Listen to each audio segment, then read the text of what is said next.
Okay, class, this is class number 16, lecture number 16. After lecture number 17, you'll have your second examination. Last time we were together, just to give you a quick review, we talked about Sharia law. I'm not going to ask you anything about that on your examination. It was kind of fun to explore that anyway. We also went through the Franks. You got very familiar with Clovis. Clovis, 481 to 511. He was the founder of the Frankish state, the first Frankish state. We talked about Charles Martel, the hammer, 2 dice. Charlemagne, you have to know him. Important individual in European history, 768 to 814. Established court schools, brought about the Carolingian Renaissance here. Somewhere through here, we mentioned out of court schools to train aspiring priests and monks anyway. Mentioned about Benedictine Alcuin, who was given the responsibility to put forth these schools here. As we closed out that section, I mentioned to you about the Book of Kells, an illuminated gospel manual here. It's a beautiful, beautiful thing to see if you ever get a chance to go to the University, Trinity College, and in Dublin, Ireland. We also mentioned Venerable Bede, the history of the English church and people. It gives us the most accurate account of life during that period of time, around the 6th century. And somewhere through here, we went through the last of the great Latin fathers, who is St. Gregory, or Pope Gregory I, and introduced the practices within the church of penance and purgatory, the Gregorian chant. All right. And anyway, I need you to recognize that. And toward the end of the class period, we went into the agricultural revolution. Everything you ever wanted to know about manorialism with free peasants and serfs. All right, now in the closing parts of the class period, I was rushing there, folks. I try to limit your lectures to less than 40 minutes, and I could see on my monitor here that we were approaching that amount of time there, and so I was rushing through the last part of it. I don't feel like I did that very good justice, as much as I should have anyway. So I want to go back to the section here on feudalism. Often we confuse feudalism with manorialism. Manorialism is that of an economic system, and feudalism is a political system. And I'll go through this again. Let me go back to my camera right here, and we'll try to give you a little bit better definition if I can get this to go into place here and get it into focus. We have feudalism, and this is extreme decentralization where the public powers of minting, justice, and the military and taxation are placed in the hands of private lords. It would be much in the way today, such as like a governor, or even a mayor of a town.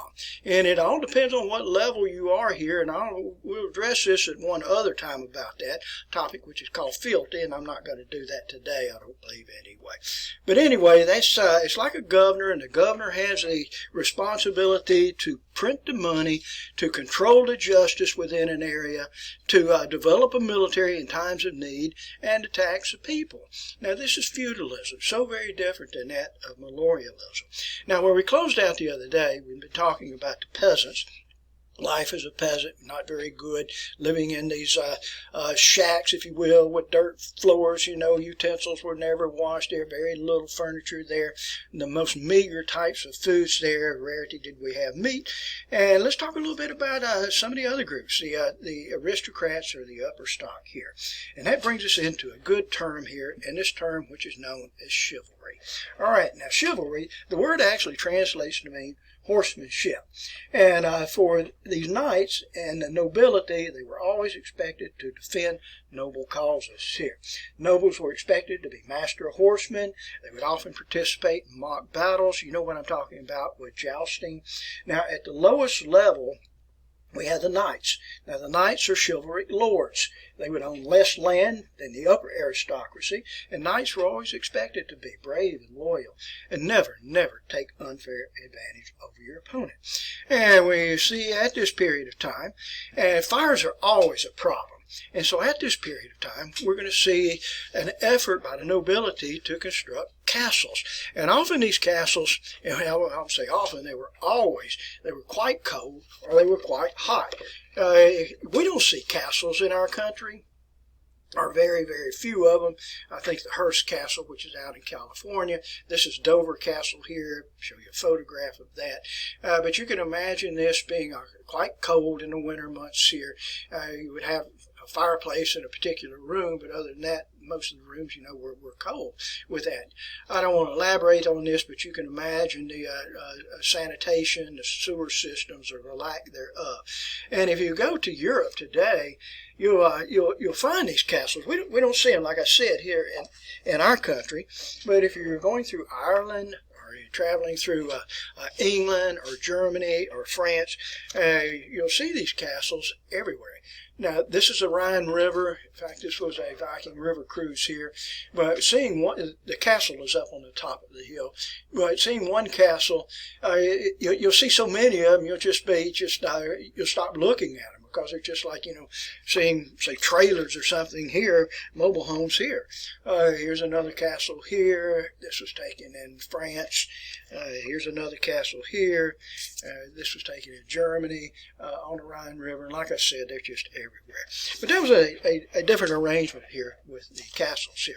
Now, for women of this period of time, and some of you may accuse me of not giving much attention to women, and I'm going to just tell you that is not intentional. It's just up until the High Middle Ages, you just didn't, they were not written about in the history there. And just very, very little. By the year 1300, we'll see more women be mentioned in the romance writing of that period of time, of the poetry that comes out of this period of time.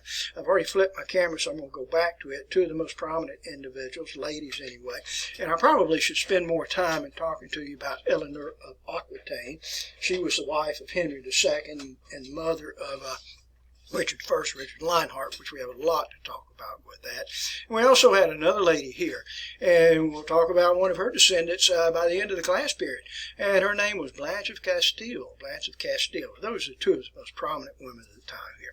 All right, now, most of you, well, I shouldn't say that, because you're of a generation where I don't think a lot of you played chess. When I was a little kid, teenager, it was just the thing that all the guys did, and girls too, you learn how to play chess. We didn't have video games back at that time, so you played board games. But anyway, some of you probably are familiar with how to play the game of chess. Fun game, a lot of strategy involved, a lot of thinking involved with that. But during the High Middle Ages, during, say, the year 1100 anyway, there was no queen on the chessboard. And as you know, other than the king, the queen is the most powerful figure on the chessboard. And what you had up until the year 1100, you had the king's minister. And the king's minister could move one space diagonally. And of course, after 1100, then the king's minister was replaced with that of the queen. All right, so anyway, that's the difference here. Okay, let's move on with this and some of the other things that take place in the High Middle Ages. We're going to see a revival of trade. And when I say a revival of trade, I'm talking about at all levels, from local markets to international trade fairs. And it was a big deal for that period of time here. This meant, however, that you were going to have to improve your means of transportation, and this meant land transportation had to be improved. Land transportation for pack horses, pack mules, roads had to be kept in operating order here. We will soon see within the next century or so crushed rock, hard packed surface roads that will enhance the speed upon your travel with that. There were also and this would include the construction of bridges too. Sea transportation will improve, river transportation, and we see this a little bit in our country here, but in Europe you'll find that the river systems there have all been dredged out so that you can have river boats, river craft that can actually carry goods back and forth up and down the river. And of course, sea transportation, we'll save most of that for a later time here, in which you could transport your goods by the ocean, particularly by the Mediterranean. For the Italians, or people that lived on the Italian peninsula, they found that it was much easier to transport your goods to trade markets and use ocean-going vessels, and this would allow you to bypass the Alps so that you could actually go up into, say, France itself and engage in international trading there, which was often done in international trade fairs. I made a quick search through your textbook a few minutes ago, and I could not, there's a map in there that shows you these international trade routes and places where we had these trade fairs to take place, and I couldn't find it in my quick search, and I had my attention focused on a map of the Crusades instead of that. That's more important to us. But if we look behind me, You can see in Europe, let's make sure I've got this here where you can see it. In this area here, particularly around Champagne, France, areas such as that, people would bring their goods for miles around, and it was kind of like a very large flea market where they would actually all bring their goods in, even local peddlers, and make an attempt to sell these. Fortunes could be made overnight. If you were robbed on the road, fortunes could be lost overnight.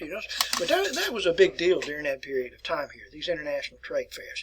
All right, back we go here, folks. We're going to see new cities to form. You can use your textbook maps for this. Let me darken this so you can see this a little bit better. But new cities are going to form during the High Middle Ages. And I'll just mention a few of these cities to you. You're not responsible for identifying any of these. But this is in Germany today. Germany was not a country at that time, as I've told you earlier. But the cities that we would have to emerge here, wonderful city here of Freiburg, which is present in the Black Forest. You'll enjoy yourself when you go there. Black Forest is always a wonderful place to visit. It's not black, of course, but it has so much vegetation there, like coniferous trees, that it makes the understory quite dark. Up on the northern parts of Germany is a city here which is called Lübeck. One of my favorite cities is that of München. I've written it in English here for you folks here, which is Munich. And I don't feel like going back to the map here because we'll be flipping our camera back and forth so much here, folks. But it is located down in the area near Bavaria, in the southern areas of Germany today. We have corrupted the word in English and we spell it as Munich. The proper name is München. München means little monk. The city here of Berlin, certainly my most favorite city in Germany today. And it's a wonderful, wonderful place to visit. A lot of history, particularly World War II history, present there. If we go to some of the old Roman cities here, and I don't know if you're familiar with these or not, but Paris was a Roman city. Another city, I don't know if you can read my writing here. What I've tried to write for you here is Koln. Koln. It's a beautiful city, largely destroyed during World War II. It's located in Germany. The proper pronunciation for this is Köln. It's present on the Rhine River.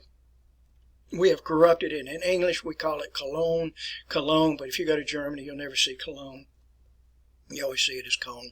The old Roman city here of London, I think I've mentioned this to you before, and you can still see the old walls there around the old section of Roman, constructed back during the Roman times here. The major cities that we'll find in Europe were present on the Italian peninsula. As we mentioned before, we did not have Italy at that time, so we had to use the word Italian peninsula. And I will pronounce these in Italian for you. Venetia, which is in the north and the eastern parts of the Italian peninsula. Genova, Milano, Bologna, Palermo, which is in Italy, Firenze, which is kind of in the north-central parts here, a little bit over on the western side of the Italian peninsula. And we go down to the southern parts here. Not one of my favorite cities. There's so many people there. Napoli or Naples, new city is what it actually translates to me. So those are some of the cities here. Now for the people in these areas, many people would move to the cities for protection. You could set up your markets there. You could trade your goods in the cities.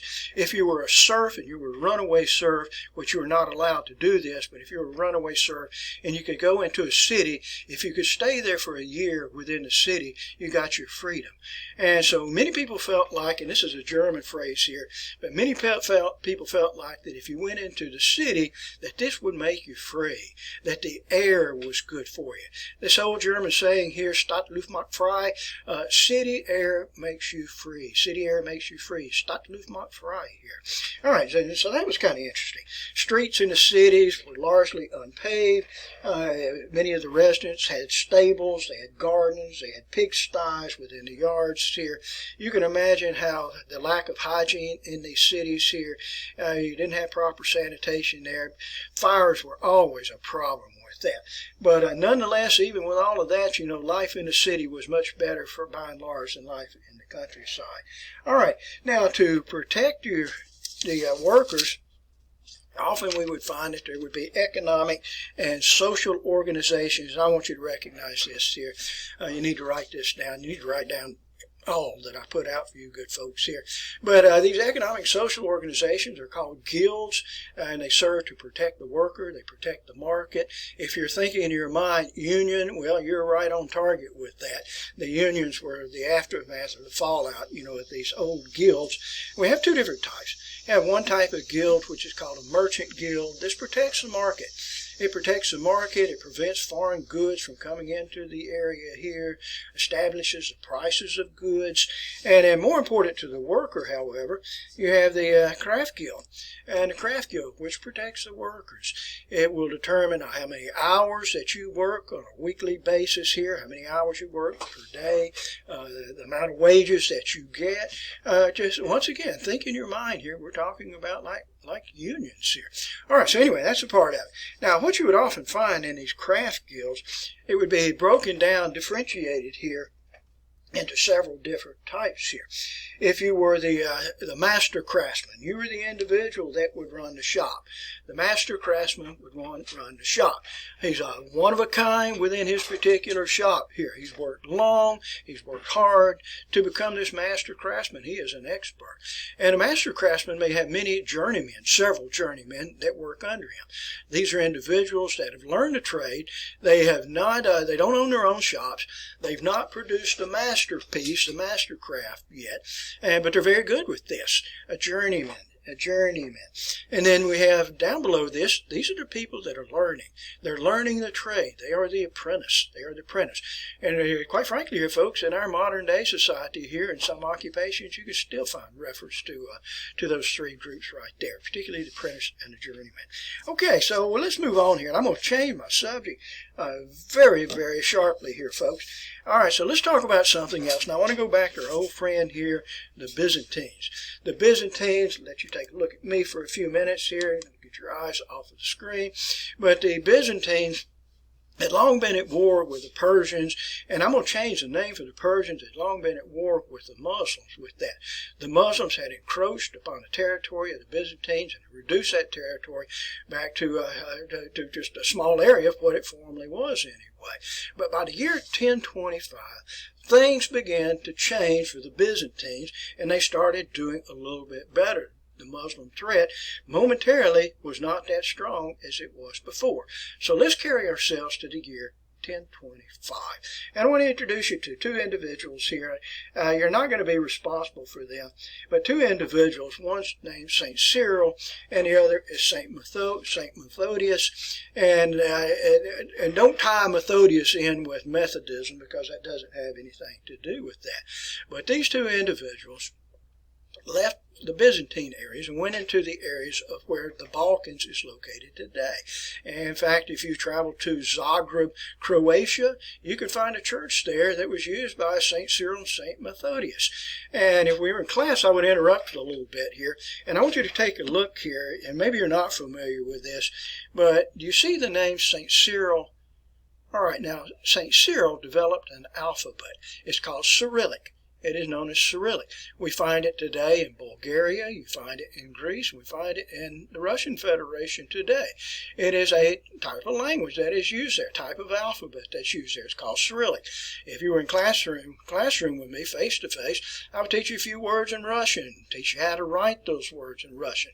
But time is not going to allow us to do this. But these two individuals, St. Cyril and St. Methodius, introduced Orthodox Christianity into the Balkans here. In that same year, in 1025, do I have it down here? And I do. I'll move my cover back just a little bit. The emperor of the Byzantines, the Emperor Basil II, sometimes referred to as the Bulgar Slayer, actually annexed Greece and Bulgaria and Serbia. So things are going very, very well for the Byzantines here. But that's only for a short period of time. So let's move on down here, folks. And we're going to see in the year 1071, I don't know if you can read that, in the year 1071, something different is going to take place. Let's get this down here so you can actually read this. Okay, here. Trying to get my papers adjusted here. I've got them all stacked to top each other anyway. But a classic battle took place, and this was between the Byzantines and the Muslims. And the battle took place in 1071. It's called the Battle of Manzikert. I really don't care that you know that, but it was a huge, huge Muslim victory. Now, I don't know if you can read my writing right there, but the Muslims were Seljuk Turks. Seljuk Turks. This would be out of the area of where Turkey is located today, and it was just a crushing defeat for the Byzantines, crushing defeat morally, and also encroached upon their territory. All right, so let me move on a little bit here and get things positioned properly again. And I want to go up to the top here. In that very same year, in the year of 1071, Muslim Turks also captured Jerusalem. Now, Jerusalem had formerly been a part of the Byzantine territory that they controlled there. Jerusalem is considered to be the capital city, the center of the Christian universe. And so the Turks have taken over those areas. So it looks like that the Byzantines have some very, very serious threats on their hands too. All right, so let's move on with some of our names here. Okay. Oh, and I failed to mention this to you. In the year 1095, Balkan Slavs also revolted against the Byzantines. And so the Byzantine emperor, and here's your opportunity to note the name here, the Byzantine emperor at that time was Alexius Comnenus. Alexius Comnenus. And I really don't care that you know about him. I mentioned his daughter to you at an earlier time when we talked about the Byzantines, Anna Comnenus, who wrote about the exploits of her father here, Alexius Comnenus. So Alexius Comnenus, follow along with me now. Alexius Comnenus felt that this was a threat to the livelihood and survivability here of the Byzantines. And so he wrote a letter, and this letter was sent to the Pope. The Pope at that time was Urban II. And what he requested in this letter, to send a couple hundred, maybe 1,000 knights. These were soldiers, Christian soldiers, knights, and send them to fight for the Byzantines and fight against the Persians, fight against the Turks, as a matter of fact there. And this had been done before. This was not something that was strange. But what took place here was that when Urban II received the letter and put the announcement out that he needed whatever it was, several 100,000 volunteers, not only was it 1,000 Christian volunteers, it was 100,000 Christian volunteers. These individuals are known as the Crusaders. The Crusaders that would take up the sign of the cross. All right, let me go back to my camera here so you can see some words here. And I'm going to tie this back in together here, folks. The request there went to Pope Urban II. The letter was sent by Alex Comnenus for about 1,000 soldiers.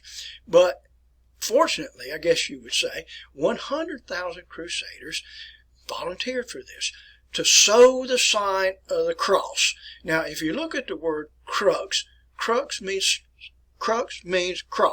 Crux means cross. So if we take a play on that, Crusaders, the bearers of the cross. These are the Crusaders here.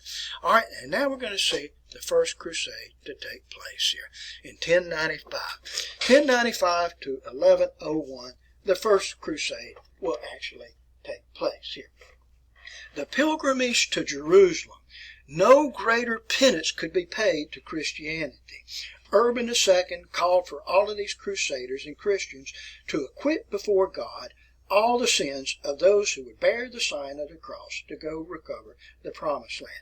And that's the idea behind it, to restore Jerusalem and the promised land to Christianity here. No more sacred penance could be paid.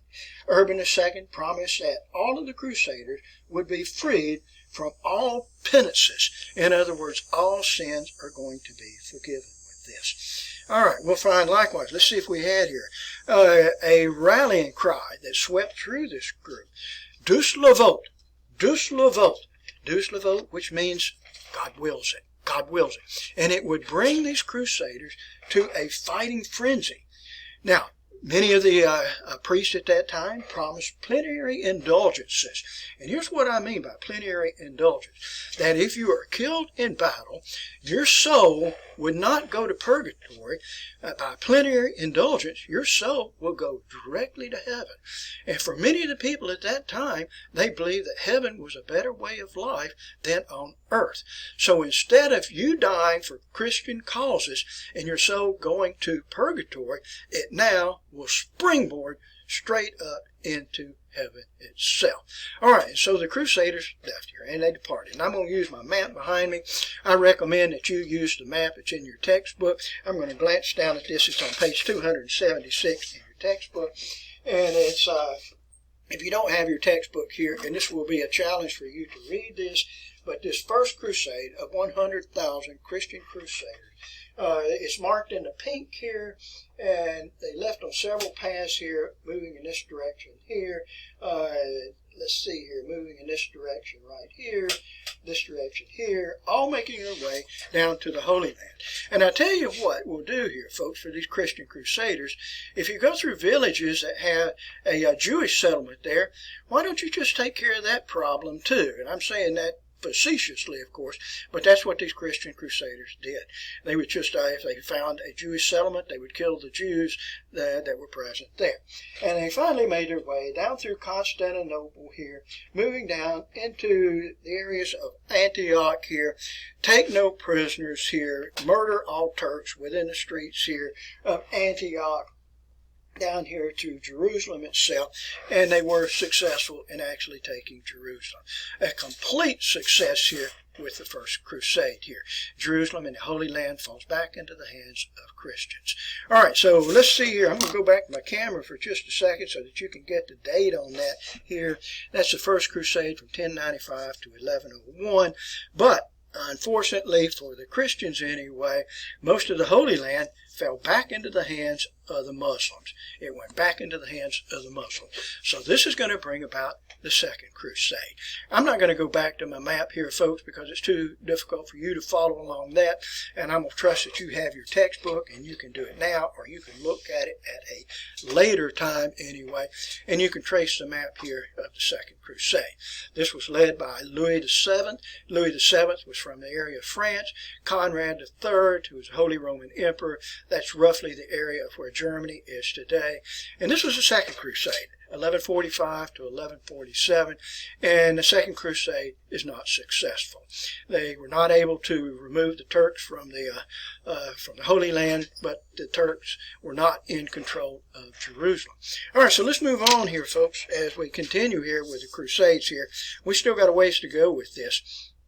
In 1187, an individual, a Muslim, a Turkish leader by the name of Salah ad-Din. If you watch some of the movies about the Crusades anyway, they were referred to him as Saladin. But proper name, proper pronunciation is Salah ad-Din. A very good military leader, and in the year 1187, he recaptured Jerusalem. So Jerusalem and the Holy Land has now fallen back into the hands here of the Muslims. So as you might suspect here, this is going to bring about another crusade. And sure enough, here is our other crusade here, which is called the Third Crusade. The years here, 1188, 1192. It's led by three Christian leaders. In fact, I've got one still covered here, led by three Christian leaders, one of which is known as Frederick Barbarossa. You'll get familiar with him later. If you translate this name here, Barbarossa, it translates to mean red beard. The name Barba, where am I here? The name Barba is beard, Rosa is red. Frederick Barbarossa, red beard. He's also known as Frederick I here, Holy Roman Emperor. And we had the other individual here out of France, Philip II Augustus. We'll talk about him probably in the next lecture anyway here. Not one of my favorite individuals, and I don't know why, he never did anything to me, obviously. And the other, who is one of my most favorite individuals, is the Englishman Richard I. Richard I, also known as the Lionheart. Got a lot to tell you about him, but not today anyway. All right, so those are the three individuals. You can use your textbook map to trace this route here. I'm going to go back here, folks, in the Third Crusade, a very important crusade here. We can see the direction in which it went here for Frederick Barbarossa, down like this here, and unfortunately for Frederick Barbarossa, he drowned. He drowned in Turkey, the area where Turkey is today. Some historians have said they think he had a heart attack. Actually, what happened there, they tried to cross the waters, and it was icy waters, and when the horse that was carrying him went into the water, some people say that the temperature change was such a shock to his system that he had a heart attack.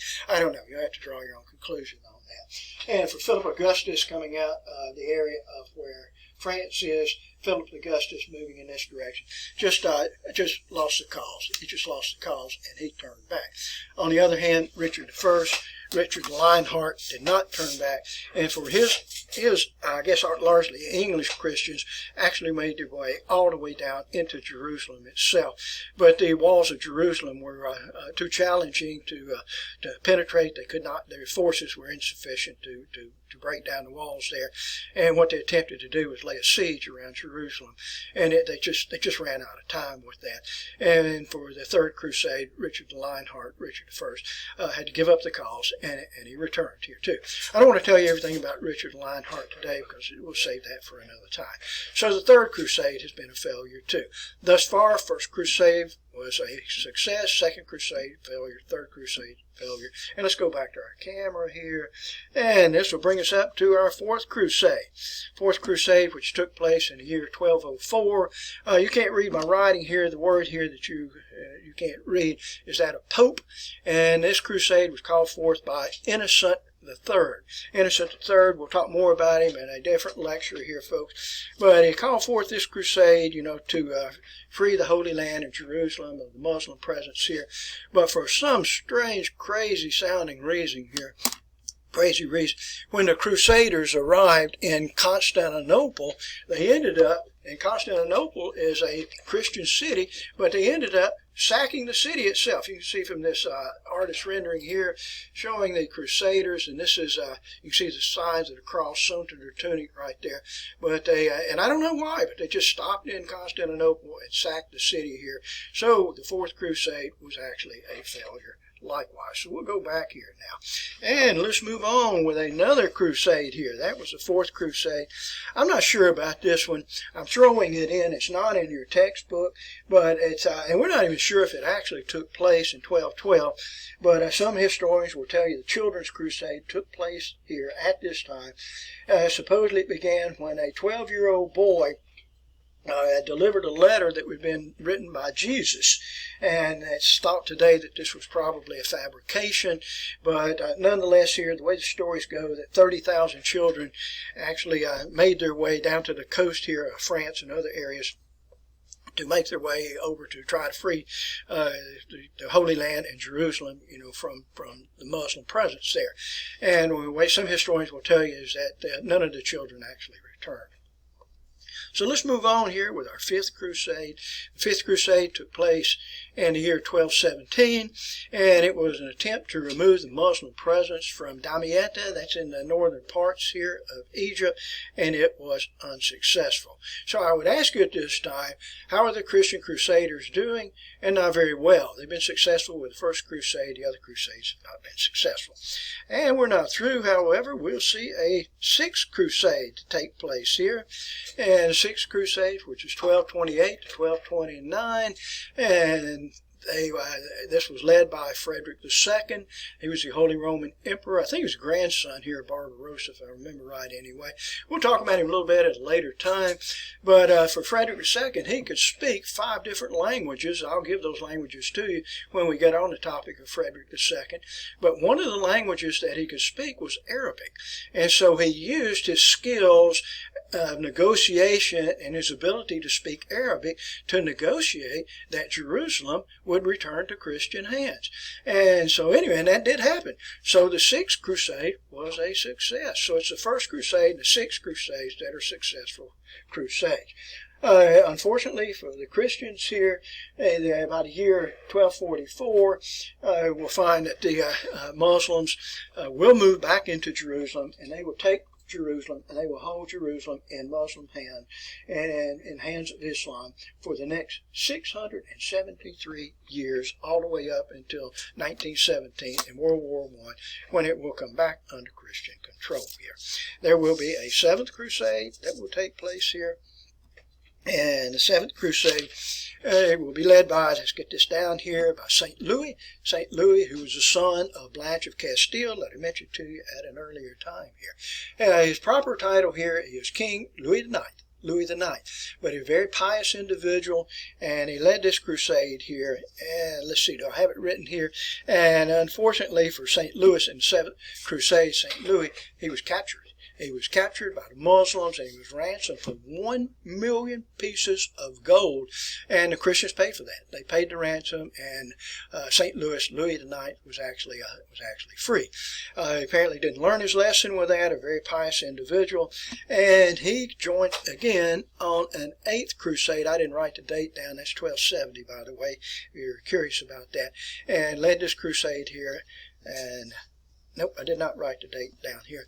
But unfortunately for St. Louis, we don't know what he died from, probably from typhoid or maybe malaria, something like that. But this crusade went into the area where Tunisia is today, Tunis, in the northern parts of Africa, and he died. And so that was it, and that was the end of the crusade. So here, as we start winding things up a little bit here, folks, what is a successful crusades? The first crusade was successful. The 6th crusade was successful here. All right, so anyway, today Jerusalem is a mixed town. We have a Christian presence there. There's an Armenian presence that is there. There's a Hebrew presence, Jewish presence there, and we have a Muslim presence there. So it's divided among those 4 principal types too. And I want to close with this, and I tell my class here, on all of these Christian crusades, it was to try to remove the Muslims from a Christian-controlled area, to establish Christianity as the principal belief. And I want you to just step back for a second, take a breath of deep air, and think about this. We have a Christian presence in Afghanistan. It's United Forces there, to include that at the United States. We have United States forces, Christian forces, that are present in not only Afghanistan, but in Iraq. We have a Christian presence in a military form in the country of Syria. We could go down into Yemen and other countries such as that. They're all Muslim countries, and we have a Christian U.S. military presence there. It doesn't take much for me to appreciate a view from a Muslim that the American military presence there today is yet indeed another crusade. Another crusade that's taking place. Maybe I'm reading too much into that, but I'm not sure about that. Okay, I hope you enjoyed today's lecture. I always appreciate the topic there of the Crusades. All right, you have an examination coming up very, very shortly here, folks, so prepare yourself well. All right, thank you for your attention.